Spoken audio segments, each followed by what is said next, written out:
Σε εποχές όπου η επιστήμη δεν είχε φωνή και ο φόβος κυβερνούσε τις κοινότητες, υπήρξαν γυναίκες που κατηγορήθηκαν για μαγεία. Όχι γιατί κρατούσαν ραβδιά ή πέταγαν με σκουπόξυλα, αλλά γιατί ξεχώριζαν. Στο βίντεο αυτό θα γνωρίσουμε τις Ελληνίδες μάγισσες που σημάδεψαν την ιστορία και τη λαϊκή μνήμη. Η λέξη μάγισσα δεν είναι απλώς μια φιγούρα από παραμύθια. Στο πέρασμα των αιώνων αποτέλεσε κατηγορία, φόβητρο και συχνά θανατική καταδίκη. Από τη Μεσαιωνική Ευρώπη και τις δίκες του Σάλεμ στην Αμερική μέχρι τη Λατινική Αμερική και την Αφρική, οι γυναίκες που θεωρήθηκαν μάγισσες συχνά πλήρωσαν το τίμημα της διαφορετικότητας, της γνώσης ή απλά της μοναξιάς τους. Κατηγορήθηκαν για αρρώστιες, για αποτυχίες της σοδιάς, για φυσικές καταστροφές ή απλώς γιατί δεν τέριαζαν στον κόσμο γύρω τους. Όμως, σε αντίθεση με τη Δυτική Ευρώπη, όπου το κυνήγι μαγισσών άφησε πίσω του χιλιάδες θύματα, στην Ελλάδα τα καταγεγραμμένα περιστατικά είναι λίγα και συχνά μπερδεύονται με λαϊκές αφηγήσεις, θρύλους ή τοπικές παραδόσεις. Παρόλα αυτά, κάποιες περιπτώσεις ξεχώρισαν και αυτές θα δούμε στη συνέχεια. Η πιο γνωστή περίπτωση στην Ελλάδα είναι αυτή της Κάτιας Καστρινάκη, στην Κρήτη του 17ου αιώνα. Λέγεται πως ήταν θεραπεύτρια, με γνώσεις βοτάνων και παραδοσιακών γιατρικών. Όταν η περιοχή της χτυπήθηκε από αρρώστιες και ξηρασία, κάποιοι θεώρησαν πως αυτή ευθυνόταν με κακά μάγια και σατανικά φίλτρα. Καταδικάστηκε σε δίκη που σήμερα μοιάζει περισσότερο με θέατρο του παραλόγου. Δεν υπάρχουν πολλά έγγραφα για την περίπτωσή της, όμως η ιστορία της πέρασε από στόμα σε στόμα μέχρι και σήμερα. Τον 17ο αιώνα στη Φωκίδα, μία άλλη γυναίκα οδηγήθηκε σε θάνατο με την κατηγορία της μαγείας.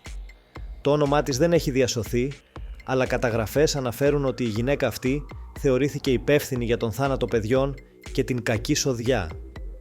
Οι μάρτυρες εναντίον της ήταν οι φόβοι της κοινότητας. Η υπόθεσή της αποτελεί χαρακτηριστικό παράδειγμα για το πώς η διαφορετικότητα και η άγνοια γεννούσαν καχυποψία και τρόμο.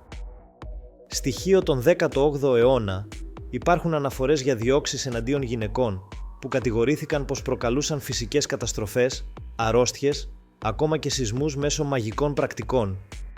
Σε αρκετές περιπτώσεις η εκτέλεση γινόταν χωρίς επίσημη δίκη. Αυτά τα περιστατικά αναφέρουν πόσο εύθραυστη ήταν η θέση μιας γυναίκας που γνώριζε παραπάνω από ό,τι επέτρεπε η εποχή της. Τοπικός μύθος της Σκύρου αναφέρει μια γυναίκα που αποκαλούσαν Μαυρομάτα, η οποία έμενε απομονωμένη και δεχόταν κόσμο για βοτανοθεραπείες. Μετά τον θάνατο ενός παιδιού, κατηγορήθηκε ότι έδεσε την ψυχή του με μάγια. Δεν υπάρχουν επίσημα έγγραφα, αλλά ο θρύλος παραμένει ζωντανός. Τον 18ο αιώνα στην Άξο, οι αρχές της Εκκλησίας προειδοποιούσαν ενάντια σε γυναίκες που συνεργάζονται με το πονηρό πνεύμα. Τοπικά χρονικά μιλούν για περιπτώσεις εξορκισμών και δημόσιου εξευτελισμού. Οι μάγισσες συχνά ήταν χήρες ή βοτανολόγοι. Στην Ελλάδα, η έννοια της μάγισσας δεν ήταν πάντα ξεκάθαρη. Μπορεί να ήταν η γιαγιά του χωριού που θεράπευε με βότανα, η γυναίκα που ζούσε μόνη της, ακόμη ίσως η θεραπεύτρια με κρυμμένες γνώσεις. Συχνά ήταν γυναίκες που δεν χωρούσαν στο καλούπι της καλής συζύγου και μητέρας, και αυτό για κάποιους ήταν αρκετό. Σήμερα, οι ιστορίες αυτών των γυναικών μοιάζουν μακρινές, σχεδόν θρυλικές.